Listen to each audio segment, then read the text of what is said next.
orang-orang kafir Mekah menyatakan, innallaha faddalana alaikum fid dunya, Allah itu telah memberikan keutamaan, kelebihan kepada kami dibandingkan kalian di dunia. Fala budda ayyufaddilana alaikum fil akhirah, maka pasti nanti di akhirat Allah juga akan memberikan kelebihan, keutamaan kepada kami dibandingkan dengan kalian. Paling tidak ya samalah dengan kalian. Jadi pola berpikir mereka bahwasanya dunia ini adalah gambaran tentang apa yang akan didapatkan oleh manusia di akhirat.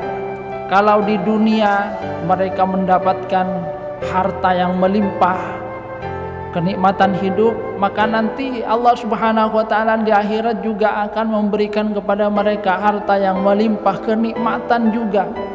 Kalau di dunia diberikan kedudukan yang tinggi, nanti di akhirat juga akan diberikan kedudukan yang tinggi. Kalau orang sengsara di dunia, juga nanti di akhirat akan sengsara. Allah Subhanahu wa taala dengan tegas membantah apa yang menjadi keyakinan mereka, bahwa kalau di dunia dapat derajat tinggi, di akhirat nanti dapat derajat tinggi juga. Tidak. Allah Subhanahu wa taala menyatakan, afanaj'alul muslimina kal mujrimin, apakah kami akan menjadikan orang-orang yang berserah diri, orang-orang muslim itu sama halnya dengan orang-orang yang berbuat dosa? Bagaimana mungkin Allah Subhanahu wa taala itu akan menyamakan orang-orang yang di dunia ingkar kepada Allah, orang-orang yang tidak mau beriman, kemudian mau disamakan dengan orang-orang yang berserah diri, yang tunduk taat kepada Allah Subhanahu wa taala. Malakum kaifa tahkumun, bagaimana kalian? Dasar berpikirnya itu apa?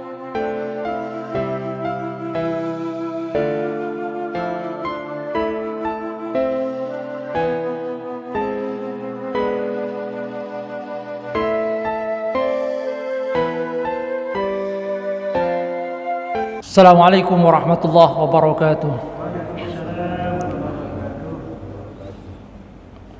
Innal hamdalillah nahmaduhu wa nasta'inuhu wa nastaghfiruh wa na'udzu billahi min shururi anfusina wa min sayyiati a'malina. May yahdihillahu fala mudilla lahu wa may yudlil fala hadiya lahu. Asyhadu an la ilaha illallah wahdahu la syarika lahu wa ashhadu anna Muhammadan abduhu wa rasuluhu la nabiyya ba'dah.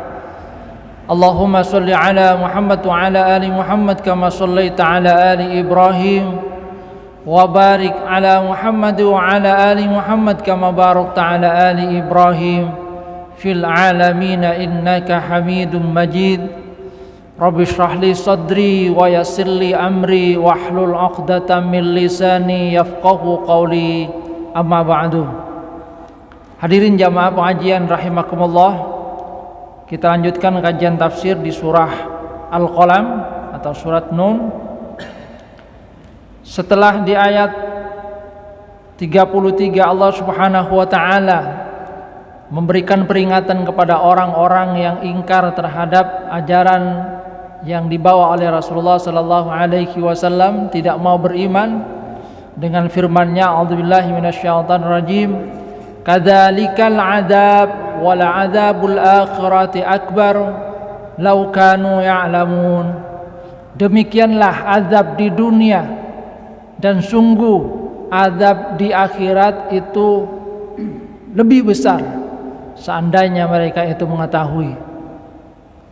Setelah memberikan peringatan kepada orang-orang yang kafir, yang tidak mau beriman, orang-orang yang ingkar, Allah Subhanahu wa taala memberikan penjelasan tentang keadaan atau pahala yang nanti akan diberikan oleh Allah Subhanahu wa taala kepada orang-orang yang bertakwa, orang-orang yang beriman kepada Allah Subhanahu wa taala, mengerjakan perintah Allah, menjauhi larangannya.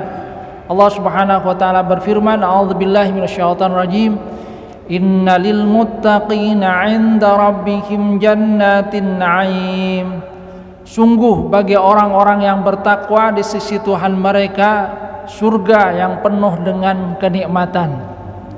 Jadi di ayat ini Allah Subhanahu wa taala menjelaskan bahwa orang-orang yang bertakwa, mereka yang beriman kepada Allah Subhanahu wa taala, menjalankan perintah-perintahnya, menjauhi larangannya, tidak keluar dari batasan-batasan yang telah ditetapkan oleh Allah Subhanahu wa taala, akan diberikan balasan berupa surga yang penuh dengan kenikmatan. Nah, orang-orang kafir Mekah ketika mendengar ayat ini, mereka menyatakan, innallaha faddalana alaikum fid dunya. Allah itu telah memberikan keutamaan, kelebihan kepada kami dibandingkan kalian di dunia. Fala budda ayyufaddilana alaikum fil akhirah. Maka pasti nanti di akhirat Allah juga akan memberikan kelebihan, keutamaan kepada kami dibandingkan dengan kalian. Paling tidak ya samalah dengan kalian. Jadi mereka merasa bahwasanya apa yang diberikan oleh Allah Subhanahu wa taala berupa kehidupan yang menyenangkan di dunia, pangkat, jabatan, itu nanti pasti akan diberikan juga oleh Allah Subhanahu wa taala nanti di akhirat. Jadi pola berpikir mereka bahwasanya dunia ini adalah gambaran tentang apa yang akan didapatkan oleh manusia di akhirat. Kalau di dunia dalam pandangan mereka, mereka mendapatkan harta yang melimpah, kenikmatan hidup, maka nanti Allah Subhanahu wa taala di akhirat juga akan memberikan kepada mereka harta yang melimpah, kenikmatan juga. Kalau di dunia diberikan kedudukan yang tinggi, nanti di akhirat juga akan diberikan kedudukan yang tinggi. Kalau di dunia mereka mendapatkan pangkat, jabatan, nanti di akhirat juga demikian. Jadi dalam pandangan mereka, dunia itu adalah gambaran tentang apa yang akan mereka dapatkan di akhirat. Kalau orang sengsara di dunia, sebaliknya juga nanti di akhirat akan sengsara. Sehingga mereka dengan tegas menyatakan, innallaha faddalana alaikum fid dunya fala budda ayufaddilana alaikum fil akhirah. Allah telah memberikan kepada kami banyak keutamaan, kelebihan dibandingkan dengan kalian. Nah, di akhirat nanti pasti kami juga akan diberikan hal yang sama. Ya, paling tidaklah samalah dengan kalian. Kalau kalian mendapatkan kenikmatan, kami juga akan mendapatkan kenikmatan yang sama. Pola fikir yang salah itu. Maka kemudian Allah Subhanahu wa taala menurunkan ayat. Allah Subhanahu wa taala menyatakan, afana ja'alul muslimina kal mujrimin malakum kaifa tahkumun. Allah Subhanahu wa taala dengan tegas membantah apa yang menjadi ungkapan mereka, menjadi keyakinan mereka bahwa kalau di dunia dapat derajat tinggi, di akhirat nanti dapat derajat tinggi juga. Tidak. Allah Subhanahu wa taala menyatakan, afana ja'alul muslimina kal mujrimin. Apakah kami akan menjadikan orang-orang yang berserah diri, orang-orang muslim itu sama halnya dengan orang-orang yang berbuat dosa? Bagaimana mungkin Allah Subhanahu wa taala itu akan menyamakan orang-orang yang di dunia ingkar kepada Allah, orang-orang yang tidak mau beriman, kemudian mau disamakan dengan orang-orang yang berserah diri, yang tunduk taat kepada Allah Subhanahu wa taala. Malakum kaifa tahkumun. Bagaimana kalian? Dasar berpikirnya itu apa itu istilahnya? Bagaimana mereka bisa berpikir seperti itu? Cuma kalau kita lihat orang-orang kafir, pola berpikirnya banyak yang salah juga seperti itu. Di dalam surah Al-Kahfi kita juga akan mendapatkan ungkapan yang senada dari sahibul jannataini, seorang yang diberikan oleh Allah Subhanahu wa taala karunia kebun yang melimpah, tapi dia tidak mau mensyukurinya. Ketika dia masuk ke kebunnya, kemudian dia menyatakan itu, ma'adunnu anta bidahadihi abada wa ma'adunnu sa'ata qa'imah wala irruditu ila rabbi la ajidanna khairam minha munqalabah. Saya kira ini kenikmatan ini tidak akan pernah berakhir itu. Hari kiamat tidak akan ada. Kalaupun nanti ada kiamat itu, wala irruditu ila rabbi, kalau saya dikembalikan kepada Tuhanku, la ajidanna khairam minha munqalaba, nanti saya pasti dapat yang lebih bagus lagi dari ini. Jadi merasa bahwa karunia di dunia itu adalah tanda bahwasanya Allah Subhanahu wa taala itu sayang kepada mereka, tanda bahwa mereka itu adalah hamba yang mendapatkan kedudukan yang tinggi di sisi Allah Subhanahu wa taala. Jadi artinya dalam pandangan mereka harta yang melimpah, jabatan yang tinggi itu tanda bahwasanya Allah Subhanahu wa taala memang membuat mereka itu mempunyai martabat, mempunyai kedudukan yang tinggi di sisi Allah Subhanahu wa taala. Nah, kalau mereka sudah diberikan kedudukan yang tinggi, maka di akhirat juga akan sama. Sebaliknya kalau ada orang yang dia papa di dunia, kemudian sengsara di dunia, itu tanda dalam pandangan mereka bahwa dia adalah orang yang memang tidak dipandang oleh Allah. Dan nanti di akhirat juga demikian, tidak akan dipandang, akan mendapatkan hal yang sama. Maka Allah Subhanahu wa taala membantah pola berpikir mereka yang salah itu. Karena memang dunia itu adalah darul amal. Dunia itu adalah tempat bagi kita untuk beramal. Di dunia kita melakukan amal sebanyak-banyaknya, mendekatkan diri kepada Allah Subhanahu wa taala. Dan nanti di akhirat kita akan mendapatkan balasan dari apa yang kita lakukan. Akhirat itu adalah darul jaza, tempat kita mendapatkan balasan. Maka orang-orang yang di dunia mengerjakan amal solih sebagaimana yang disyaratkan oleh Allah Subhanahu wa taala di ayat yang ke-34 ini, orang yang bertakwa nanti akan mendapatkan kedudukan yang tinggi di sisi Allah Subhanahu wa taala, akan diberikan surga yang penuh dengan kenikmatan. Kenapa? Karena memang di dunia mereka telah melakukan amal solih, tidak melanggar perintah Allah Subhanahu wa taala, melakukan amal yang diperintahkan oleh Allah Subhanahu wa taala. Jadi memang mereka sudah berbuat baik, maka balasannya akan didapatkan nanti di akhirat, darul jaza. Sebaliknya orang-orang yang banyak berbuat dosa, maka mereka juga akan mendapatkan balasan sesuai dengan apa yang mereka lakukan. Semakin besar dosanya, maka semakin besar kemurkaan di sisi Allah Subhanahu wa taala. Maka Allah Subhanahu wa taala kemudian menolak pola pikir mereka, menyatakan bahwa bagaimana pola pikir kalian ini, kok kacau seperti itu. Tidak ada pola pikir, tidak ada aturan yang seperti itu. Kemudian Allah Subhanahu wa taala melanjutkan, am lakum kitabun fihi tadrusun innalakum fihi lama takhayyarun. Ataukah kalian itu punya kitab yang diturunkan kepada nenek moyang kalian, yang kalian pelajari, yang isinya adalah seperti tadi, innalakum fihi lama takhayyarun, bahwasanya kalian itu bebas untuk memilih sekehendak hati kalian sesuai dengan pola pikir kalian tadi. Kalau ada, bawa kitabnya itu. Kalau ada kitab yang mengajarkan bahwa kalau orang itu di dunia mendapatkan nikmat yang banyak, nanti di akhirat pasti dapat nikmat yang banyak. Kalau orang di dunia itu sengsara, walaupun dia beriman nanti tetap sengsara, coba bawa. Mungkin kalian punya kitab yang diturunkan oleh Allah Subhanahu wa taala kepada nenek moyang kalian yang isinya mengajarkan seperti itu.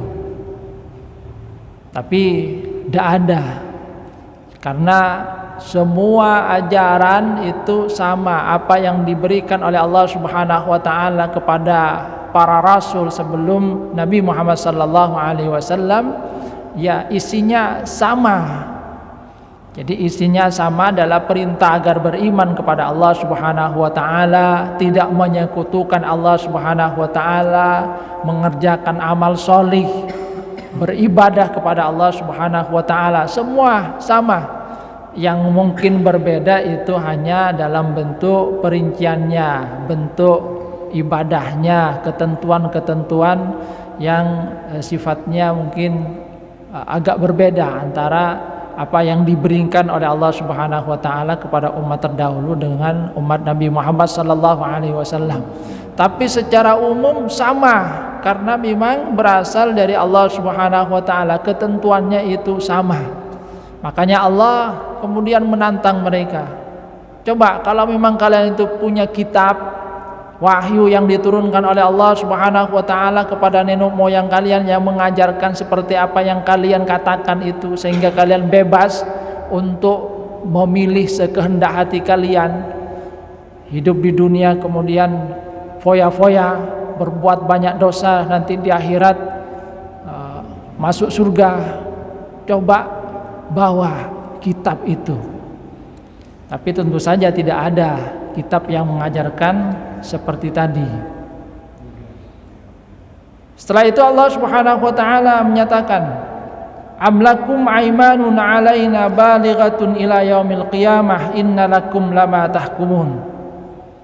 Atau mungkin saja kalian itu punya janji, jadi Allah Subhanahu wa taala memberikan janji kepada kalian yang itu janjinya berlaku sampai hari kiamat, seperti halnya yang kalian ungkapkan tadi.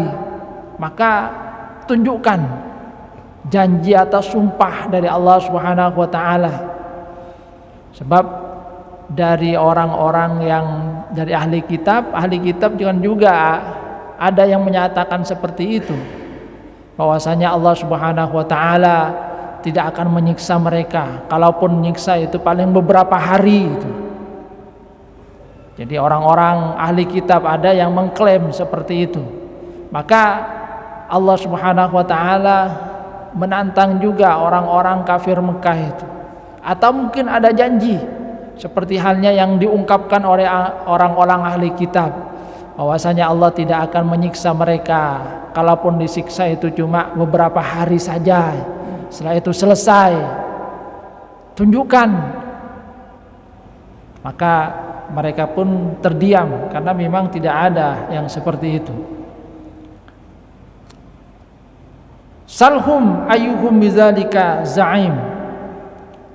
Tanyakan wahai Muhammad kepada mereka, ayyuhum bizalika za'im, siapa yang bertanggung jawab atas semua itu, atas klaim-klaim yang mereka ungkapkan, bahwasanya mereka yang sudah diberikan keutamaan di dunia nanti pasti akan diberikan keutamaan di akhirat. Siapa yang bertanggung jawab? Maka mereka pun sungguhnya kemudian diam, karena memang mereka tidak mempunyai alasan yang sebenarnya, hanya berdasarkan logika mereka sendiri. Sebab kalau berdasarkan logika mereka, maka enak mereka. Yang kaya itu akan berfoya-foya di dunia, dia akan berusaha untuk mendapatkan kekayaan walaupun dengan cara yang tidak baik, karena nanti di akhirat akan diberikan kekayaan yang sama.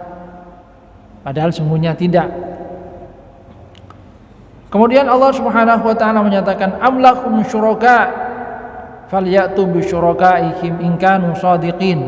Atau mungkin saja mereka itu punya sekutu-sekutu, karena mereka memang menyekutukan Allah Subhanahu wa taala dengan lainnya, dengan berhala. Falyatu bi syurakaihim in kanu shadiqin. Silakan datangkan sekutu-sekutu mereka kalau memang mereka itu benar. Maka mereka pun semuanya diam, tidak mampu menjawab apa yang diminta oleh Rasulullah sallallahu alaihi wasallam.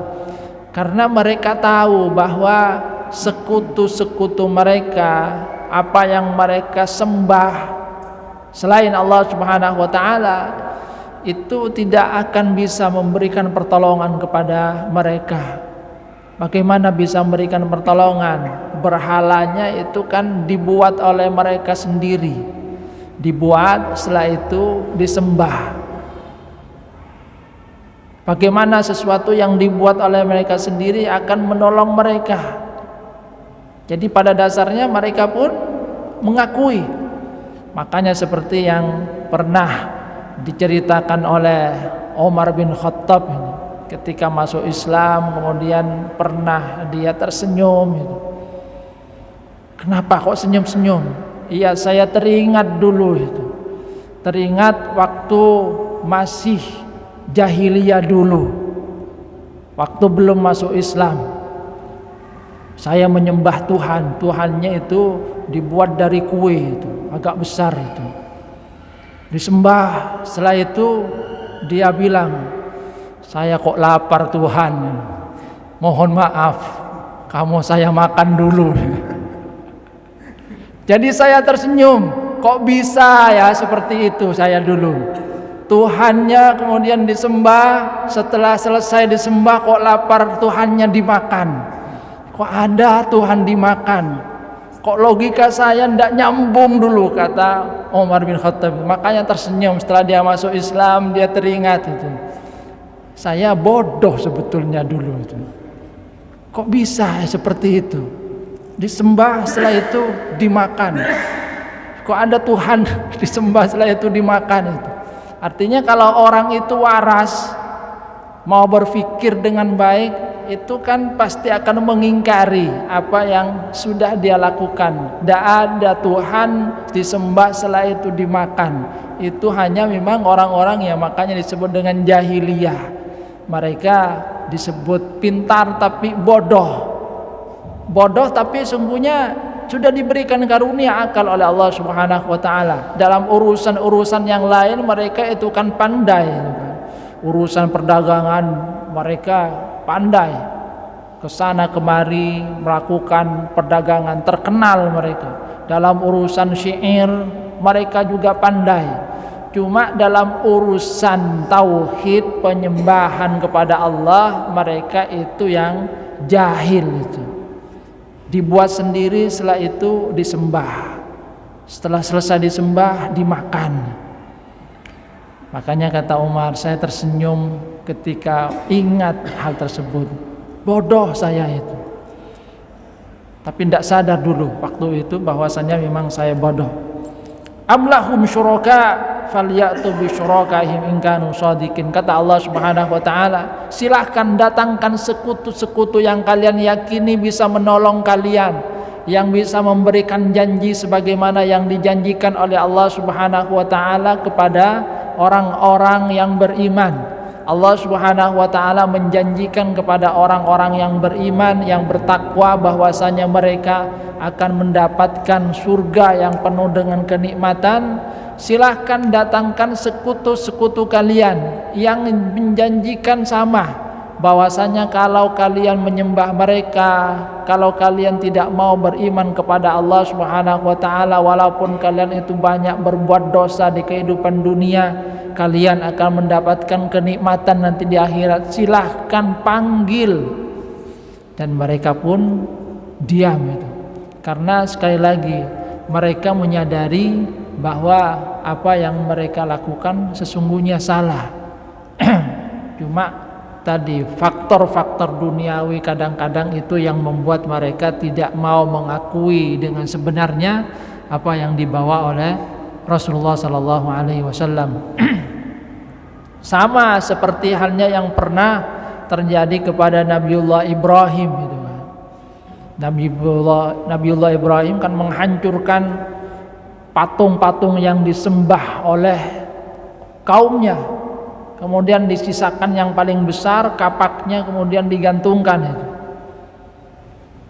Setelah mereka pulang, mereka melihat bahwasanya Tuhan-Tuhan mereka, berhala itu hancur semua, tinggal satu. Mereka bertanya, siapa?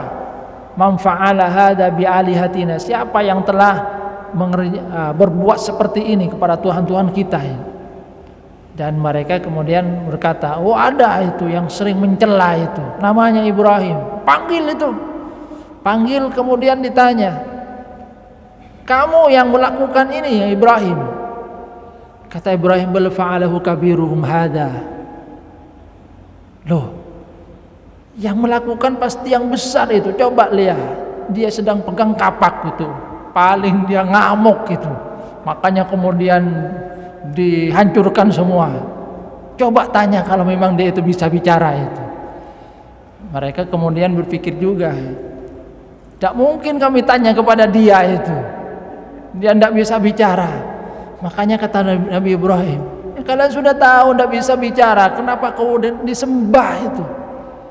Jadi sesungguhnya ketika diajak berpikir, mereka sadar bahwa apa yang mereka lakukan sebetulnya salah. Tidak mungkin itu akan bicara, tidak mungkin dia ngamuk-ngamuk gitu. Loh, kalau bukan dia siapa lagi? Kapaknya ada di dia itu kan. Diajak berpikir, mereka merenung, sungguhnya tidak mungkin ini. Tapi sekali lagi kadang-kadang ego ya yang ada pada diri mereka membuat mereka ya tinggi hati, tidak mau mengakui apa yang dibawa oleh Nabiullah Ibrahim alaihissalam. Sama seperti halnya apa yang terjadi kepada orang kafir Mekah terhadap juga Rasulullah sallallahu alaihi wasallam. Jadi ketika ditantang seperti tadi, mereka diam, tidak bisa untuk menjawab karena memang tidak ada sekutu-sekutu yang mampu untuk menolong mereka. Tidak ada kitab yang menjamin bahwasanya mereka nanti akan mendapatkan kedudukan yang tinggi di sisi Allah Subhanahu wa taala. Bahwa pola berpikir mereka itu memang sesungguhnya salah itu. Akan tetapi ya hidayah belum masuk, ya pola berpikir mereka sesuai dengan apa yang diajarkan oleh setan-setan mereka itu. Yauma yukshafu an saq wa yud'auna ila sujudi fala yastati'un. Pada hari ketika betis itu disingkap dan mereka yud'auna diseru untuk sujud, fala yastati'un, maka mereka tidak bisa untuk sujud. Jadi nanti di akhirat orang-orang yang tidak beriman kepada Allah Subhanahu wa taala pada saat urusan itu sudah genting, mereka diperintahkan untuk bersujud.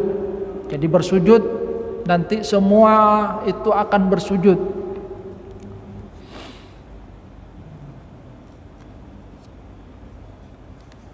Di dalam hadis riwayat Bukhari dan Muslim, Rasulullah sallallahu alaihi wasallam menyatakan, yakshifu rabbana an saqihi fayasjudu lahu kullu mu'minin wa mu'minatin. Jadi pada saat nanti urusan itu genting, yang di dalam ayat ini digambarkan bahwasanya disingkap betis itu, maka semua manusia, semua orang yang beriman, baik laki-laki ataupun perempuan, bersujud kepada Allah Subhanahu wa taala.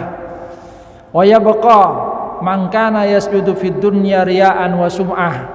Nanti tersisa orang-orang yang di dunia itu sujudnya itu karena riya, karena sum'ah, orang-orang munafik. Fayadhabu liyasjuda fayaudu dhahruhu tabaqan wahidan. Mereka berusaha untuk sujud, akan tetapi kembali lagi punggung mereka tidak mampu untuk sujud. Ini orang-orang yang dulunya di dunia sujud, akan tetapi sujudnya itu bukan karena lillah, karena riya, karena sum'ah, karena ingin mengharapkan pujian dari orang lain, karena ingin terkenal. Maka ketika mereka mau sujud, punggung mereka kembali lagi tidak mampu untuk sujud. Apalagi orang-orang yang di dunia itu tidak sujud. Jadi kata Syekh Wahbah Suhaili, min anwa'il adzab fil akhirah lil kuffar annahum yauma yashtaddul amru,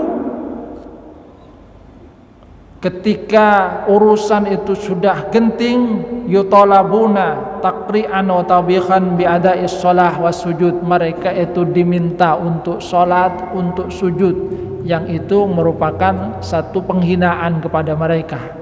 Karena dulu di dunia mereka tidak mau sujud kepada Allah Subhanahu wa taala.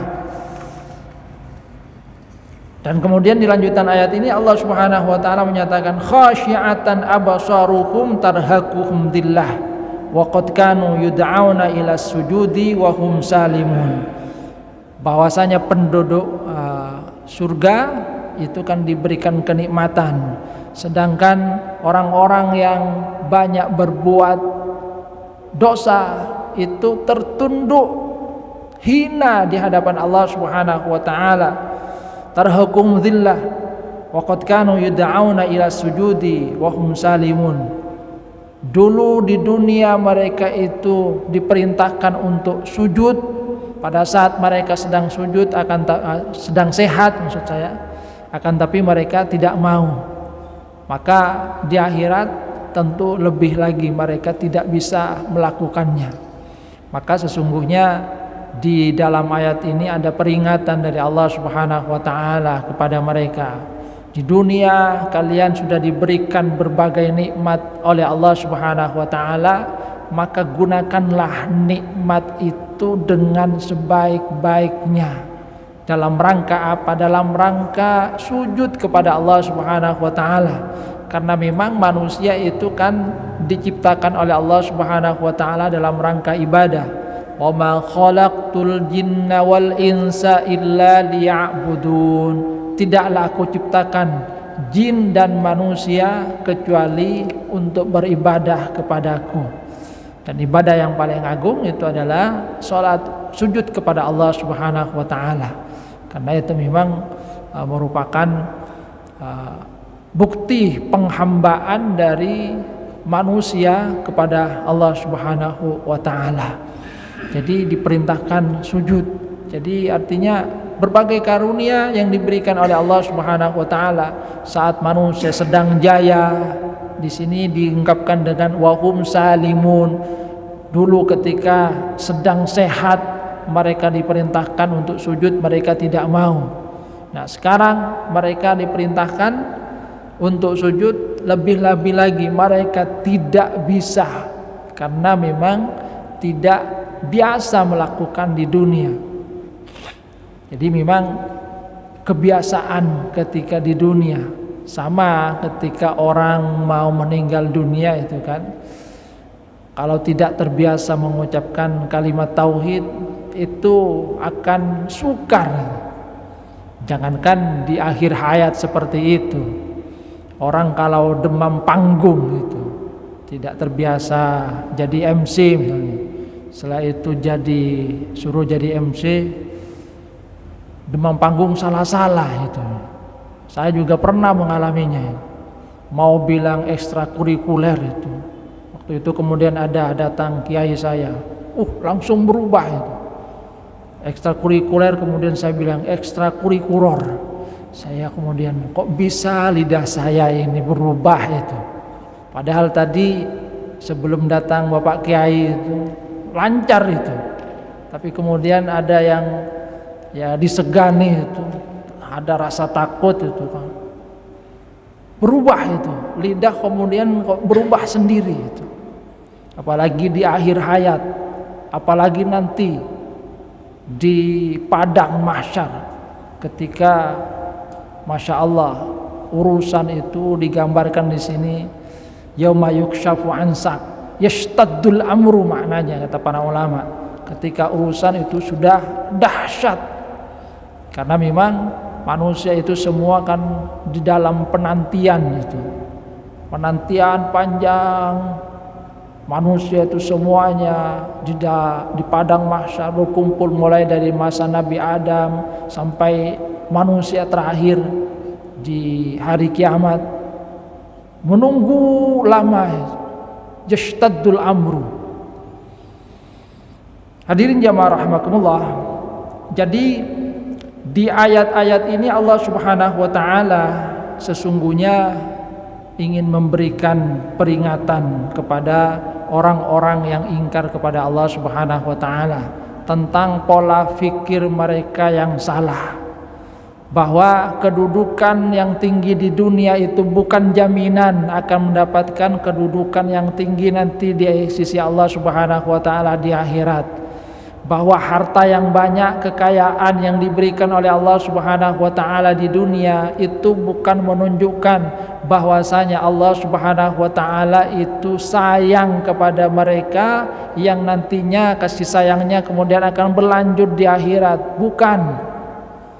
Jadi karunia yang diberikan oleh Allah Subhanahu wa taala di dunia itu bukanlah jaminan kalau itu berkaitan dengan dunia itu. Bukan jaminan bahwasanya mereka itu akan mendapatkan hal yang serupa nanti di sisi Allah Subhanahu wa taala. Apa yang diperoleh oleh manusia adalah sesuai dengan apa yang mereka lakukan pada saat di dunia, darul amal. Makanya Allah Subhanahu wa taala menyatakan innalil muttaqina 'inda rabbihim jannatin na'im, bahwa yang mendapatkan karunia surga yang penuh dengan kenikmatan itu adalah orang-orang yang bertakwa. Orang-orang yang bertakwa kata para ulama adalah mereka yang beriman kepada Allah Subhanahu wa taala, menjalankan perintah-perintah Allah dan menjauhi larangan-larangan Allah. Mereka itulah yang akan mendapatkan jannatun na'im, surga yang penuh dengan kenikmatan. Ya kalau mujrimun ya tidak bisa. Dan yang kedua, tidak akan sama antara orang-orang yang berserah diri kepada Allah Subhanahu wa taala dengan orang-orang yang ingkar, dengan orang-orang yang berbuat dosa. Penghuni surga dan penghuni neraka itu tidak sama kata Allah Subhanahu wa taala. La yastawi ashabun nari wa ashabul jannah. Ashabul jannati humul faizun. Tidak sama kata Allah Subhanahu wa taala antara penghuni neraka dengan penghuni surga. Tidak sama. Penghuni surga itulah orang-orang yang mendapatkan kemenangan. Ya silakan. Kalau kita nanti antara dosa dan amal sama, jadi ditimbang terus pada akhirnya sama. Surga mana atau neraka mana? Lalu bagaimana dengan ayat Mama Yakmal Mekar? Nanti kan ada yang masuk surga itu karena amal. Kalau sama sekarang timbangan. Baik, kalau sama timbangannya amal baiknya dengan amal buruknya, ini yang di dalam Al-Quran disebut dengan Ashabul A'raf. Jadi Ashabul A'raf, Ashabul A'raf itu ditempatkan di satu tempat. Di satu tempat mereka diperlihatkan oleh Allah Subhanahu wa taala keadaan penduduk neraka. Bagaimana orang-orang yang ada di neraka itu disiksa sehingga mereka berkata, "Ya Allah, jangan kami jadikan seperti mereka, selamatkan kami dari neraka itu." Jadi tempatnya lain ya. Ya. Setelah itu diperlihatkan juga orang-orang yang ada di surga. Kenikmatannya. Kemudian mereka berdoa, "Ya Allah, mudah-mudahan kami masuk kepada mereka." Tapi masa tunggu itu. Jadi diperlihatkan keadaan di neraka, diperlihatkan di surga, melihat di sana kok nikmat, melihat di sana Masya Allah, astagfirullah, jangan kami masukkan ke situ. Masih harap-harap cemas itu. Karena belum ada keputusan antara dua itu. Walaupun nanti pada akhirnya mereka juga akan dimasukkan ke surga oleh Allah Subhanahu wa taala. Ya, masuk surga juga. Tapi yang lainnya sudah masuk surga, mereka kan masih nunggu itu, belum ada kepastian itu. Sama dengan masuk daftar tunggu itu. Bagaimana tentang ayat Mama Yakmal Mithqala dzarratin sabaran? Barang siapa yang berbuat dosa sedikit pun akan dibalas. Ya, semua itu pasti akan dibalas itu kan. Apa yang antara baik dan buruk ini ada kalau sama timbang? Apa dipukul rata nanti? Pak, pas. Tidak. Tetap dinyatakan disiksa dulu kalau Yakmal Mithqala dzarratin. Enggak, kalau imbang ya tadi tidak masuk surga, tidak masuk neraka, masing-masing diperlihatkan keadaan di surga seperti ini, keadaan di neraka seperti ini. Jadi masuk ya daftar tunggu diperlihatkan. Kalau di sekarang mungkin di sana bagian disiksa itu, siksaan, kemudian di sini bagian nikmat, lihat saya masuk mana itu. jadi harap-harap cemas. Ini juga merupakan satu siksaan psikologis ya itu. Yang lain sudah masuk itu kan, sama di sini juga. Yang lain sudah berhasil masuk, kita masih di luar itu kan, belum ada keputusan. Gimana kita ini? Gimana keputusannya? Ini kan sesuatu yang tidak enak juga. Dan itu yang dialami oleh Ashabul A'raf. Walaupun nanti pada akhirnya mereka akan masuk surga juga, tapi masa penantian di A'raf inilah yang sesungguhnya sangat tidak menyenangkan juga itu. Ya. Jadi sangat tidak menyenangkan. Cuma sekali lagi sungguhnya Allah Subhanahu wa taala itu Maha Pengasih kepada kita itu. Jadi seperti yang pernah disampaikan oleh Rasulullah sallallahu alaihi wasallam, sesungguhnya Allah itu Maha Pengasih, rahmatnya kepada kita, maka masuknya kita ke surga sungguhnya lebih banyak ditentukan oleh rahmat Allah Subhanahu wa taala. Itu karena rahmat Allah Subhanahu wa taala. Sebab kalau kita bandingkan, coba kita lihat itu, kita diberikan oleh Allah Subhanahu wa taala pahala yang melimpah walaupun amal kita itu sedikit itu. Itu kan bagian dari rahmat itu kan. Beramal 1 tapi kemudian balasannya 10. Ini kan sudah bagaimana kasih sayang Allah Subhanahu wa taala. Perbuatan jahat 1 dibalas 1. Yang artinya kalau mau hitung-hitungan ya, kita melakukan amal baik 1 sehari misalnya, kemudian melakukan amal buruk 1, maka sesungguhnya masih lebih banyak amal baiknya. Kenapa? Ini dapat 10, ini dapat 1 itu. 10 dikurangi 1, 9 kita masih. Jadi masih plus 9. Artinya kalau orang itu kemudian lebih banyak amal buruknya, itu berarti memang amal buruknya memang yang lebih banyak, sedikit sekali melakukan amal baik itu. Karena kan amal baik itu dilipat gandakan 10 sampai 700 kali lipat, sementara amal buruk itu cuma 1 itu.